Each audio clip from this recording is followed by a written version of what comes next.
નમસ્કાર મિત્રો. તો હમણાં પિતૃપક્ષ ચાલી રહ્યો છે. આ 16 દિવસ પિતૃઓના આશીર્વાદ મેળવવા માટે આપણે પિતૃતર્પણ, શ્રાદ્ધ, દાન દક્ષિણા કરી શકીએ છીએ અને પિતૃઓની આત્માને શાંતિ મળે તે માટે આપણે શ્રીમદ્ ભગવદ્ ગીતાના 7મા અધ્યાયનું વાંચન કરવું અથવા સાંભળવું જોઈએ. બને ત્યાં સુધી પિતૃઓની શ્રાદ્ધની તિથિના દિવસે શ્રીમદ્ ભગવદ્ ગીતાના 7મા અધ્યાયનો પાઠ જરૂરથી વાંચવો અથવા સાંભળવો જોઈએ. તો આજે આપણે 7મા અધ્યાયનું વાંચન કરીશું. બોલો શ્રી કૃષ્ણ ભગવાન કી જય. તો અધ્યાય 7, જ્ઞાન વિજ્ઞાન યોગ.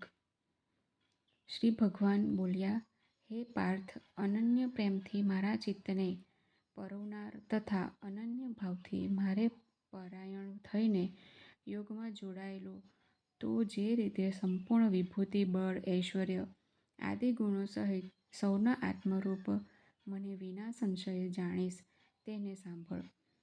હું તારે માટે આ વિજ્ઞાન સહિત તત્વજ્ઞાનને સંપૂર્ણપણે કહીશ, જેને જાણીને સંસારમાં ફરી બીજું કશું પણ જાણવા લાયક શેષ નથી રહેતું.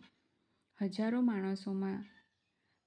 માણસોમાંથી કોઈ એક મને પામવા માટે પ્રયત્ન કરે છે અને એ પ્રયત્ન કરનાર યોગીઓમાંથી પણ કોઈ એક મારે પરાયણ થઈને મને તત્વથી એટલે કે યથાર્થ રૂપે જાણી શકે છે.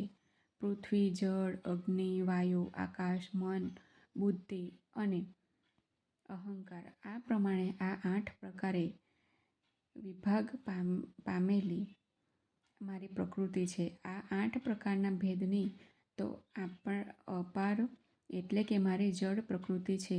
અને હે મહાબાહો, આના સિવાયની છે જેનાથી આખું જગત ધારણ કરાય છે એને મારી જીવરૂપાપરા એટલે કે ચેતન પ્રકૃતિ ઓળખ.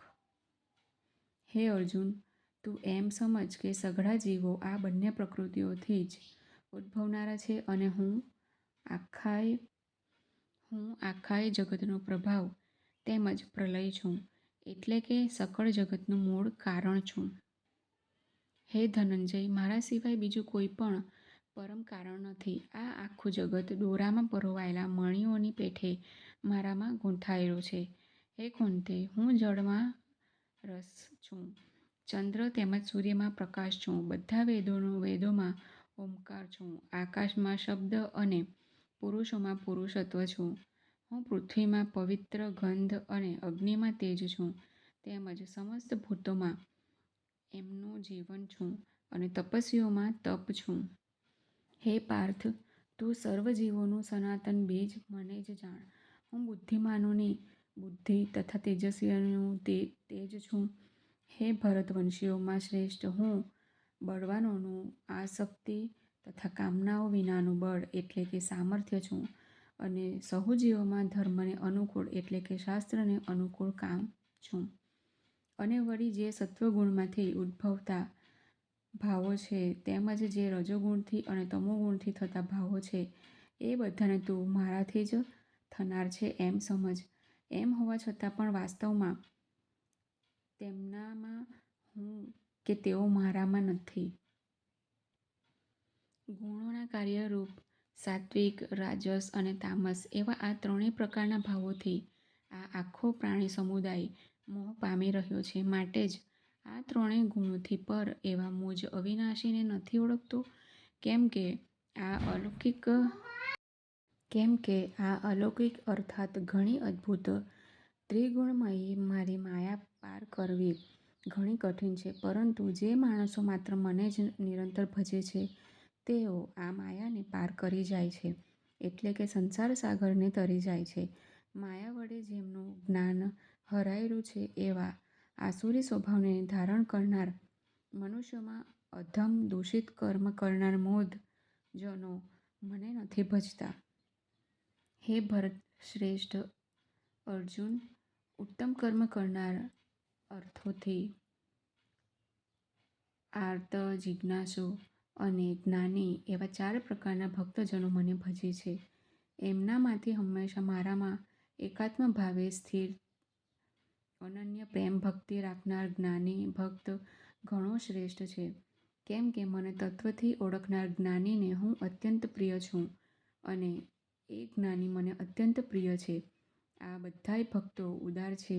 ઉદાર એટલે કે શ્રેષ્ઠ છે, છતાં એ સર્વોમાં જ્ઞાની તો સાક્ષાત મારું સ્વરૂપ જ છે એવો મારો મત છે. કેમ કે એ મારામાં જ મન તથા બુદ્ધિ રાખનાર જ્ઞાની ભક્ત અતિ ઉત્તમ ગતિ સ્વરૂપ એવા મારામાં જ સમ્યક રીતે સ્થિત છે. ઘણા જન્મો પછીના અંતિમ જન્મમાં તત્વજ્ઞાન પામેલો માણસ સર્વ કાંઈ વાસુદેવ જ છે એવા ભાવે મને ભજે છે. એ મહાત્મા ઘણો દુર્લભ છે. અમુક ભોગોની કામના વડે જેમનું જ્ઞાન હરાઈ ચૂક્યું છે એ માણસો પોતાના સ્વભાવથી પ્રેરાઈને અમુક નિયમને ધારણ કરી અન્ય દેવતાઓને ભજે છે, એટલે કે ઉપાસે છે.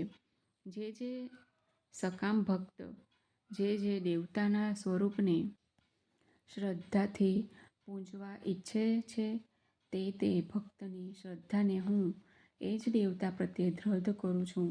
એ માણસ એ શ્રદ્ધાથી યુક્ત થઈને એ દેવતાનું પૂજન કરે છે અને એ દેવતા પાસેથી મારા વડે જ વિધાન કરેલા એ ઈચ્છેલા ભોગોને નિસંદેહ પામે છે. પરંતુ એ અલ્પ બુદ્ધિજનોનું એ ફળ નાશવંત હોય છે. તેમજ એ દેવતાઓને પૂજનાર જનો દેવતાઓને પામે છે, જ્યારે મારા ભક્તો ભલે ગમે તેમ ભજે છેવટે તો તેઓ મને જ પામે છે.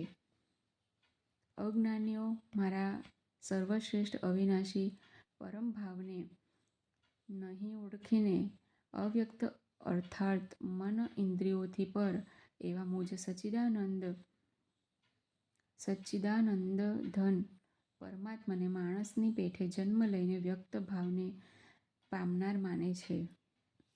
પોતાની યોગમાયા વડે ઢંકાયેલો હું સૌને પ્રત્યક્ષ નથી થતો, માટે આ અજ્ઞાની જન સમુદાય મુજ અજન્મા અવિનાશી પરમેશ્વરને નથી ઓળખી શકતો, એટલે કે મને જન્મ મરણશીલ સમજે છે. હે અર્જુન, પૂર્વે થઈ ગયેલા વર્તમાનમાં હયાત તથા ભવિષ્યમાં થનાર સર્વ ભૂતોને હું જાણું છું, પરંતુ મને કોઈ પણ શ્રદ્ધા ભક્તિ વિનાનો માણસ નથી જાણી શકતો. હે ભરતવંશી, હે અર્જુન, સંસારમાં ઈચ્છા અને દ્વેષથી ઉદ્ભવેલા સુખ દુઃખ આદિ દ્વંદ્વ સ્વરૂપ મોહને લીધે સઘળા પ્રાણીઓ અત્યંત અજ્ઞાનને પામી રહ્યા છે. પરંતુ નિષ્કામ ભાવે ઉત્તમ કર્મોનું આચરણ કરનારા જે માણસોનું પાપ નષ્ટ થઈ ચૂક્યું છે, એ રાગ દ્વેષ જનિત દ્વંદ્વ સ્વરૂપ મોહથી મુક્ત થયેલા દ્રઢ નિશ્ચયી ભક્તો મને સર્વ રીતે ભજે છે. જેઓ મારે શરણે થઈને જરા અને મરણમાંથી છૂટવા માટે પ્રયત્ન કરે છે, એ માણસો એ બ્રહ્મને સમગ્ર આધ્યાત્મને તેમજ સંપૂર્ણ કર્મને ઓળખી લે છે. જે માણસો અધિભૂત અને અધિદેવ સહિત તેમજ અધિયજ્ઞ સહિત સૌના આત્મા સ્વરૂપ મને અંતકાળે ઓળખી લે છે, એ મારામાં ચિત્ત પરોવેલો માણસો મને જ ઓળખી લે છે, એટલે કે પામી જાય છે. ઓમ તત્સદિતિ. શ્રીમદ્ ભગવદ્ ગીતા સુપનિષત્સુ બ્રહ્મવિદ્યા યોગશાસ્ત્રે શ્રીકૃષ્ણ અર્જુન સંવાદે જ્ઞાન વિજ્ઞાન યોગો નામ સપ્તોર્ધોધ્યાય. જ્ઞાન વિજ્ઞાન યોગ નામનો 7મો અધ્યાય સમાપ્ત. બોલો શ્રી કૃષ્ણ ભગવાન કી જય. તો મિત્રો, આ સાથે 7મો અધ્યાય પૂરો થયો. આ અધ્યાયનું વાંચન કરવાથી કે સાંભળવાથી પિતૃઓના આશીર્વાદથી આપણા જીવનમાં સુખ શાંતિ અને વંશ વૃદ્ધિ જેવા અનેક સુખ આવે છે. ધન્યવાદ મિત્રો, મને સાંભળવા માટે. વિડીયોને લાઈક કરવાનું અને ચેનલને સબસ્ક્રાઈબ કરવાનું ભૂલતા નહીં. જય શ્રી કૃષ્ણ.